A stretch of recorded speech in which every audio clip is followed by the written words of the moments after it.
when he was first moved here, they completely wore the car out. So he took the engine and mounted it out here to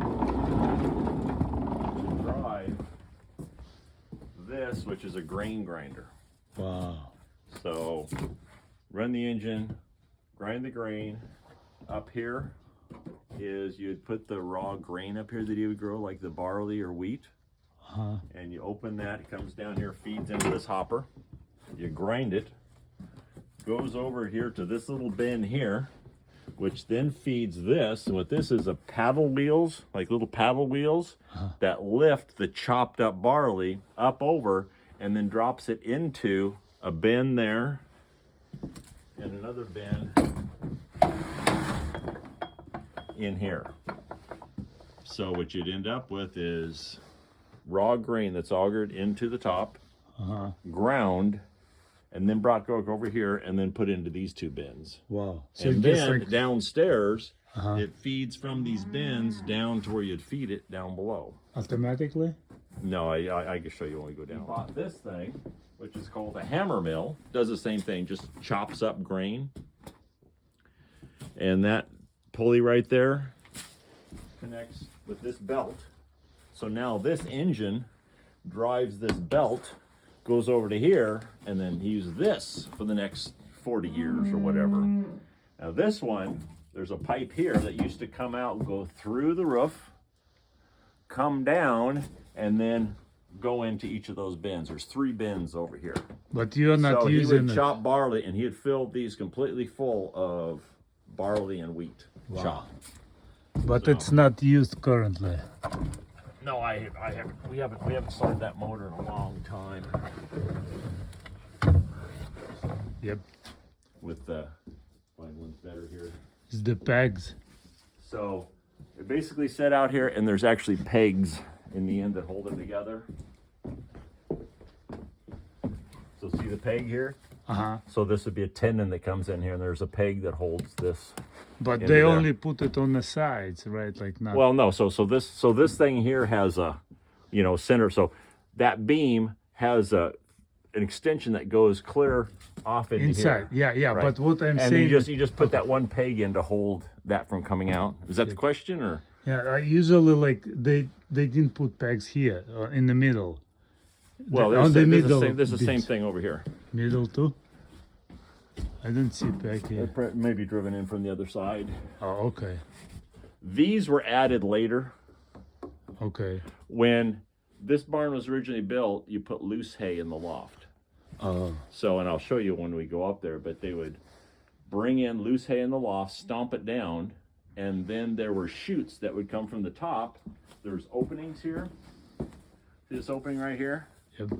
This used to be horse stalls. See how these are heavier? See how there's multiple layers of boards? This was a horse stall. That was a horse stall, and the far one were horse stalls. So this was all farmed with horses when the barn was built. So the horses were kept in here. The hay you would feed down through here. And then I'll show you when we go up there, this thing right here, inside here, is an open chute that goes all the way from the loft down to the lower end there where you'd feed the cattle. And I'll show you, we're going to go up there, we'll push some hay down there when we go up and start feeding. So, and then these, I say, once we started putting regular baled hay up there, the weight was a lot heavier. To support the weight up there, we had to add like these 2 things on the side and the center supports. That's just so you could support, baled up hay, which is a lot heavier than just the stomp down loose hay would be. So you can And I see like a marks. yeah, those are all hand hewn into shape. So they did not use a mill for this, basically. No, these are all hand hewn logs. You can see they're all hand shaped. Wow. Now I think they rough cut them with maybe some of the large saws, but the final shaping was all done with what do they call them? It's like a axe thing. You come in, you chop it, an axe thing. You come in and chop it. Oh yeah, the big one. Forgot the All name. big hand. They stand up on top of these logs, and it's got like a big shovel like in Yeah. piece, I believe. And what's that? Okay, this used to be, so the barn, the original barn, this was an outside wall. So the original barn, you see the side was like 45 by 45. That was the barn size. There was a barn that blew up over here. I think it was in the Columbus Day storm. A barn blew over up here. So my father-in-law collected all the wood from some neighbor's barn blew over and built this lean-to off of here, which he used to keep his calves. He would go every year and get, 15, 20 calves from a dairy that were day old. And so my wife would come out here and hand feed, bottle feed these calves for months, raise them up here, and then he'd release them. And then when they're 2 years old, he would basically sell them as steers. Because when you're at a dairy, they keep the cows, but they got to get rid of the males that are born, right? So the males, they could pick them up for $1 a piece or whatever, day old males, which then turn into steers, which was the best one to market for beef. So my father-in-law would get males only. They get, a couple months old, he'd come up, band them, and to castrate them, and then he would put them off to market when they're about 2 years old is the time he would finally send them off. So again, this was an outside wall. And so the studs, like this, looks like 2 feet wide. So Those were probably regularly milled studs. My assumption is mills dealing with the larger beams, but so like these were all hand milled. I'm assuming these were all milled studs or the milled braces and the outside. But this is these are original ones, right? Hard to tell. These may not be. These two probably are not originals because I'm assuming when my father-in-law built this. This probably is like, this looks like This a one real there, this one, 2x4. this one probably is not. That one probably is not. This is the original beam. So here's an original. Here's an original. And if you go over to these walls, so these were original here. I can see like much wider, like the normal 2x4s were like a 2 1/4 or something. Yep. They were bigger than a normal 2x. They were a true at least 2 inches by 4 inches. yeah, true 2x4. And you see how this then supports. See how they notch out the 2x4s to support the beam on the top.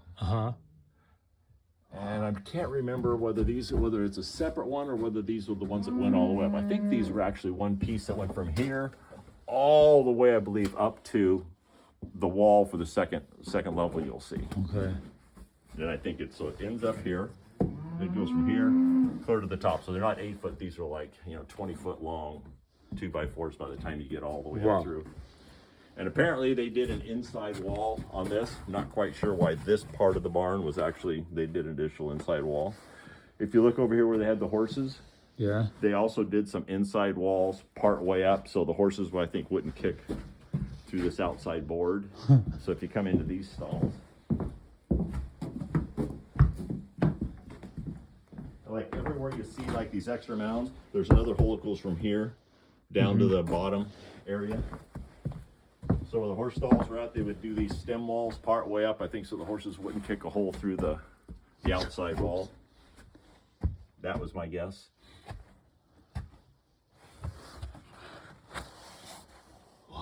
You should come up here during the day sometime when it gets a lot brighter. So this is basically original. Try to drive a nail into one of these things. If you get a nail into it, you'll never get it back out. It will break the nail trying to pull it back out. Yeah, I know. Like, it's amazing how tough that wood gets. And the thickness too, like if you compare like modern 2x4 versus old 2x4. Yeah.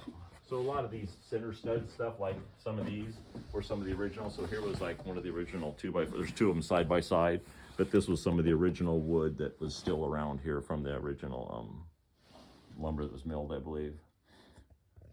That's back when a 2x4 was actually a 2x4.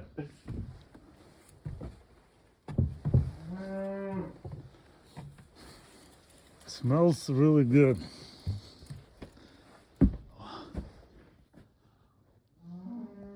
So climb up in the hay and you'll see how much hay is up in there actually.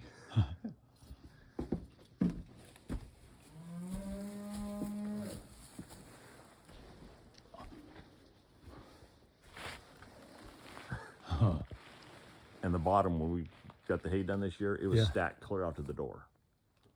And this was complete. All I had up here was just a teeny little walkway in there. So I fed all this out. So this is how much they eat in a year. with as many cattle as I have now, they might go through a good portion of this. That's why I'm not selling much of it yet until spring comes on. So you see where the old stairs were, they go all the way to the top. So when this was originally here, see on the top, there's a rail on the top. Yeah. And if you look clear on the far side, kind of back in the corner, it's hard to see, there's a trolley that runs on that rail. It's a wooden rail, and there's a metal trolley down there that they used to bring all the way down, and this whole end of the barn was originally open. And it had a big cupola hanging out that side. So that rail used to go extend clear out beyond the edge of the barn. The trolley up here had big hay hooks, which I can show you down bottom, these huge hay hooks. They go down there, they'd winch the hay hooks all the way to the bottom. They'd lift a whole trailer load of loose hay at one time, bring it up, trolley it back here, and people would sit up here and be stomping hay. So the way they stored the hay is just had a bunch of guys up here stomping down the hay to pack it. Then you would use this chute over here to feed it. So if you wanted to get all the way to the basement, you'd feed the hay here. If you wanted to get it to the horses, there was basically the openings along here that the hay is currently setting on that you would open up, so you'd feed the first level, and over here feed it all the way to the bottom. So it was much lighter as far as weight, right? Yeah, you just wouldn't know. I would say, what would you normally? So if I take one of these bales of hay, break it apart, right? The amount of loose hay would be a pile about this big when it was loose. Yeah. Once you've compacted it into a bale and I break it apart, it'll always still even be more compact than it was when it was originally loose hay sitting out in the field.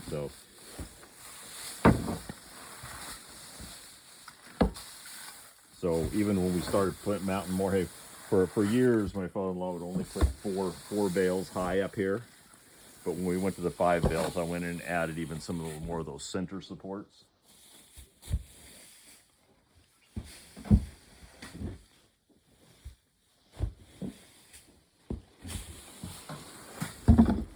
So it goes directly to the cows right now. All the way to the bottom, we'll go feed them out down there. So is it like 30 feet or so? It's just one level below what we were standing on down there. So Okay. you'll see it. We'll go down the stairs out there. I think it's another 8 feet. I think it's probably about 8 feet from this floor to the concrete down below, maybe a little less.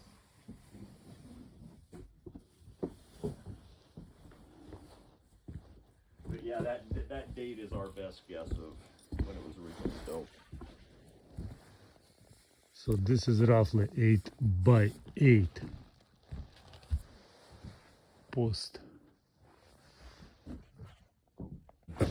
Notice if you see these posts here on this side, I redid this year. See the cross posts? Those are all cedar. They're the tops of the cedar trees that we logged off 2.5 years ago. So I've got a bunch more of those posts left. So I've got enough of the posts that are cedar logs basically to do for rails, and if I have that old growth cedar for the posts, then it'll be a true old growth cedar. Nice. And so that's the goal if ever do that. Real careful stepping down here, you don't push your leg or something. And sorry you can't see much down here. What I was saying earlier about where the green comes down. So inside that bin, the green comes down here and basically fills up in here. So as you use the chop, it just continually feeds and fills. So you come down with your 5-gallon bucket, you know, dip out of the 2 bins down here.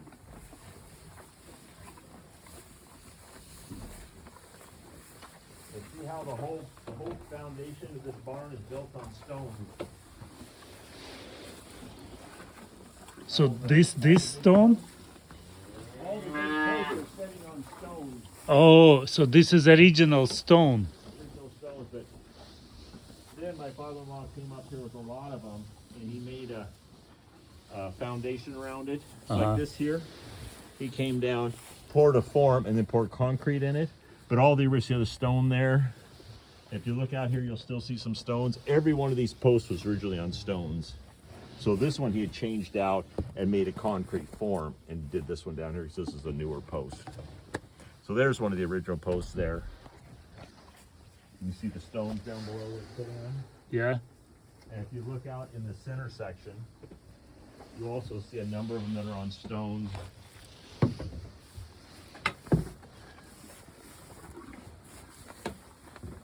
Right just by you here.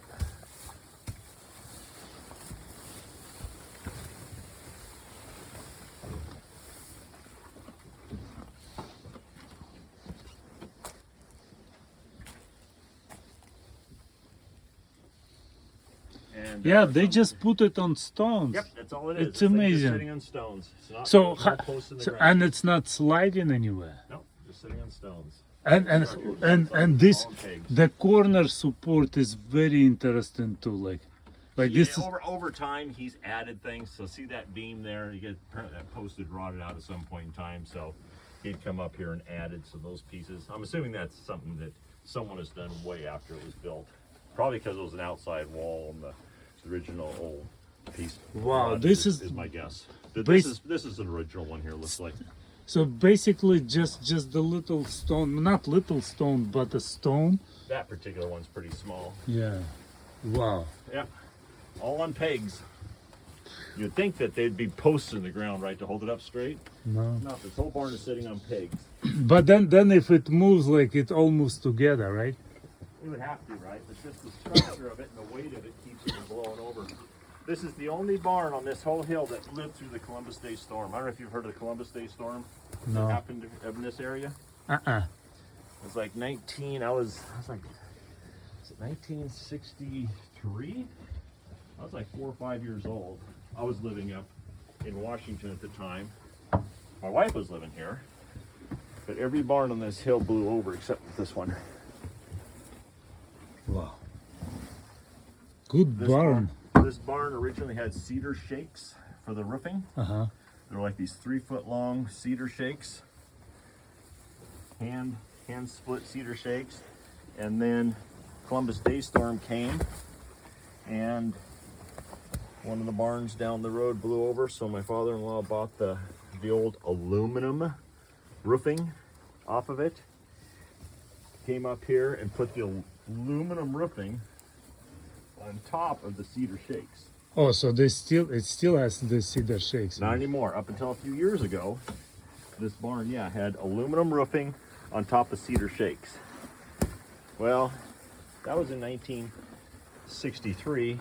Used aluminum roofing on top of cedar shakes. You can imagine what you do. You put aluminum roofing, you get up there and have to work on it. So the aluminum roofing had started rotting out. It was going down cedar shakes that had holes in it. So you'd put 20 buckets up here in the wintertime trying to catch all the leaks that were happening. You'll see a lot of, during the daytime up there where leaks had rotted out different parts of beams and stuff. So it's probably been about, it was after my father-in-law passed away. That's 2017. Maybe before that. I don't remember now. We had an outfit come up here and put the roof on it, a new roof. So right now it has a steel roof. So the guy that used to buy hay from me ran a roofing company. And this was like big buildings and stuff.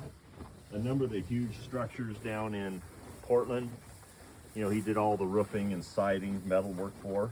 Uh-huh. I guess he's pretty well known anyway, but he come up here and offered to put a steel roof on here for a good price, and after him putting it on and realizing everybody went through, yeah, he gave me a really good price, all said and done. So, but it's allowed us to preserve what was here, what was left anyway. Put the light over here. I lost the string. There it is. The disadvantage of doing this in the dark. Yeah. Need some light here. But see, they don't care about light. They just eat and they don't need light. All they do is focus on eating. And they've got vision that sees so much better in the dark anyway, or in ultraviolet light. Yeah. It's like animals, they can see part of the light spectrum that we don't see. That's why deer can go out as long as there's enough ultraviolet light there. It looks like daylight to them. So all these old originally, you know, fir pieces of Original. wood that are all put back in. I'm assuming this is probably the original ones that Yeah, I first can see built like this down here. this like And there's old bits and 2x4. pieces that have been spliced together and patched over time. You see a lot of patching I've done, and my father-in-law came in here and added one right here. This peg here. Uh-huh. You can basically pull this peg out and slide this over. Then you get his head in here, and then you shut it on him, so it's like a stanchion to where you can, you know, to then give shots and stuff too. So if I wanted to give shots to one of these things, the only way I'd be able to do it is to get his head in this particular one and get him cinched up in it.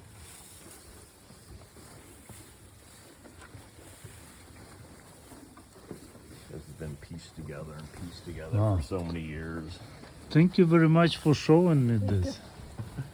This is very interesting piece of history. See the other feeding area that was over there? Uh-huh. They used to be all the way across here. So when he was running his cattle in here, he ran, I think he ran 100 head in here at one time, I believe, because he had this pasture where the big horse barn is at down there, plus 2 houses down further was all his pasture.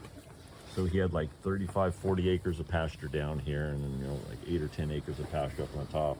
I think 100 cattle was the maximum he ran up here one summer. So when you try to feed that many cattle in here, you'd have to have lots of places, because this, I've got like 16 of them now, and I think I can feed a maximum of maybe 20 along here. But I'm kind of at the limit right now that I feed them completely as much as hay as I can kind of get put within their range of their feeding, of their eating, and they'll eat that all up in one day. Wow. So as they get bigger, I'll probably have to come down here and feed them a couple of times a day, because I just can't get enough hay close to them along this whole thing. So right now I'm feeding about 5 bales a day. I'm just feeding them 1 time a day is all I'm doing, because I'm too lazy to farm like I'm supposed to. I believe we're supposed to clean animals a couple of times a day.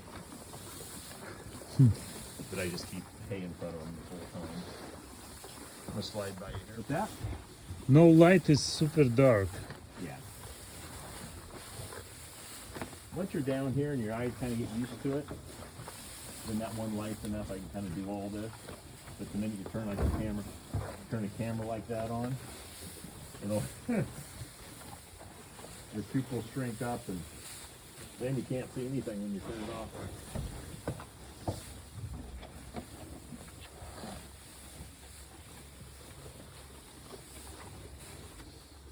I had separated the calves out a little over a month ago so that the cows could dry up, so that they wouldn't keep putting an extra load.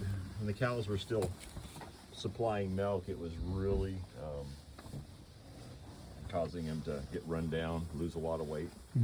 So I pulled them off about a month ago so the cows would dry up, and I had them stored. I had them down in the bottom section, so it was just a couple of days ago that I actually moved them back together now, so all of them have to feed along this one area. He's still got some grain from 10, 15 years ago, the last time he fed down here. That's what the chop would look like after you chopped it up. So that's basically barley or wheat chopped up, and this is what you would feed them. They digest it better than trying to give them a whole grain. And this comes up in the bottom of one of those bins up on top. And then as this pulls the grain, then you have to go up into the bin and kind of keep it shoved towards this pile, and then it just kind of self-feeds itself. And then as you take the grain out here, it'll stay filled up to this point, so it just kind of keeps free feeding. I think what he was doing, since I known him, he would run about 10 to maybe as many as 20 at a time. So he'd come down here and feed 10 or 15 gallons, so like 4 or 5 gallon buckets full per feeding. So we go through 40 gallons of chop a day. Wow. And then the hay that he would feed, because when he's feeding steers, you can raise a steer in about 2 years, year and a half, if you're feeding them the extra protein that's in a grain or a chop. But with the the ones I do, it takes at least 30 months to get them to the size to where they'd be equal to like an 18-month if you're feeding them chop. But then if you feed them the grain, you end up with a whole bunch more omega-6s, which is less healthy for you. And then you end up with a real white fat. If you look at the beef that you got from me, it's really yellow colored Yeah. fat. Yellow, very The yellow. car- Like I I said, guess that's the keratins and stuff in it, which Oh. is more common. If you feed the chop to them or grain, you grain them, it'll be a real white colored fat. It's a difference you can kind of tell a grass-fed versus a it's very tasty. supplemented. Very tasty meat. Yeah. You know, people love the grain-fed one because it's much more marbled with the fat. And a lot of the flavor in a grain-fed beef comes from that fat layer that's in the meat, right? Uh-huh. Where if you get a grass-fed one, unless you take and eat some of the external fat, there's very little fat that's put into the meat. So most of the flavor is just in the protein itself as opposed to that fat. So That's what I people, like. people like, a lot of people that they say, oh, I want a grain, you know, I want a grass-fed one, but I want it grain finished. The last couple of months, put it on the grain to give that extra contents on it. So when you get the big growers, they'll grow them on grass for the first, you know, 2/3 of its life. Then they bring them in and fatten them up, add the flavor, add the what becomes more of the value of people liking a more tender steak is because of the fat in it, not necessarily that the meat's any more tender. But there's such a fat content there. That the steak But does. lean meat is better quality like that. The lean meat, well, I don't have a problem with the fat being in the meat because I eat all the fat on the grain-fed or on the grass-fed ones. I eat all the external fat, any of the fat, that's some of the best flavored stuff. It's just not high in omega-6 fats like the grain-fed is. And that's, and you're in the whole health thing, right? Omega-3s versus omega-6 fats, Yeah, I know. right?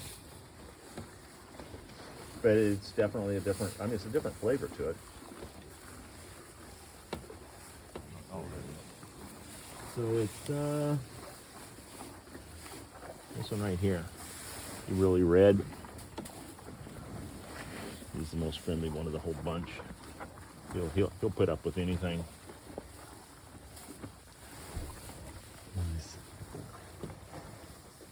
But he'll be 3 years old this fall, and that one I butchered I liked so much last year was 3.5. So I will let him go to this fall and put him in the freezer. I'll probably be about ready for some meat at that time. So. Poor guy.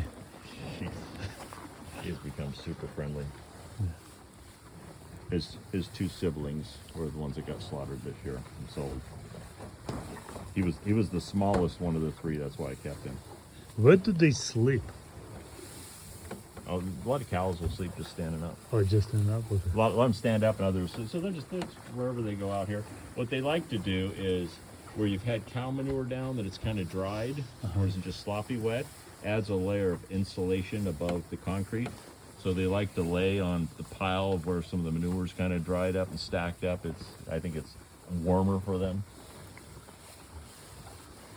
How often do you clean that manure? With this, Well. with this main, that's the other reason they throw a lot of it out here too. If it's got the hay that's still in kind of in the bale here, they throw it because they can't just. If it's all loose hay, they'll just sit here and eat. But when it's chunks, they'll take some chunks and then throw it. So a lot of it gets thrown out.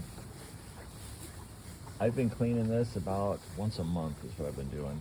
When I had like 4 of them in here, I just clean it once a year. But with this many, there's no way I'd be waist deep in manure by then. So I think I've cleaned it 4 times this last fall and up till now. And the last time was just a couple of days ago. That's right. Yeah, these beams are just so long. Do you notice that? Yeah. They're just full logs. Yeah, they just put all logs and that's it. Yeah, they didn't. But that's enough, Seven. I think. Oh, It's it is. I mean, there's no reason to shape them. You don't need to, right? It's being pretty good purpose. So. right. They just made notches to stay and that's it. I don't think they even did that, did they? No, They this- flattened this- them out. yeah, they flattened, Yeah, yeah. flattened them out. I think they did just so they would have more surface to set on. I don't know if how much it's positioning. But when my father, you look up in here. See that cable? That cable right there. He basically ran it from one end of the barn to the other, and he came out here with the bro. If you notice this wall, see how this wall kind of Yeah. still pokes out? Yep. If you notice, it's actually bowed. But when he originally came over here, this whole barn was about ready to fall over. So he took and hooked onto it with the dozer, put this cable through the center, pulled the barn back straight. Then he said he bought one of those like 55 gallons of nails, a whole keg, we call it keg of nails, right? It's like a 55-gallon thing of nails. And he went to putting all these, see the little cross braces that are everywhere? See the cross braces in the wall, and then up here you'll see other cross braces.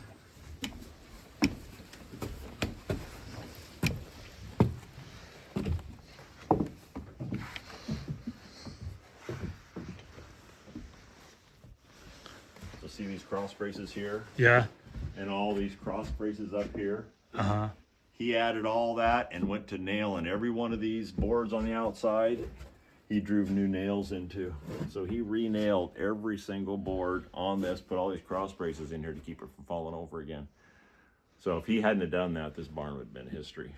Wow. So pulled that all up, put all the cross braces in here, and then we added some of these because we put more weight in it. And why did it happen? Was it happened because of the rocks on the foundation, or and it slid a little bit? No, it's just the whole top side just kind of. He said it was just leaning. The whole thing was just leaning over. Wow. I guess it's just the years and the storms and the wind. And I mean, you get, when that Columbus Day storm come up here, he said if he had, he had a nephew that drove up the hill the day after Columbus Day storm. And he tells Bob, he says, you know, Betsy and I were driving up the road and we come around the corner. We drove up all the way up here just to see that barn blowed over. He said, we come up here just to see that barn blow over, because I mean all the barns in the country were all blown over, right? And this old barn, of course, is going to blow over. And he says, I come up around the corner. And I said, damn, Betsy, it's still standing. Well, he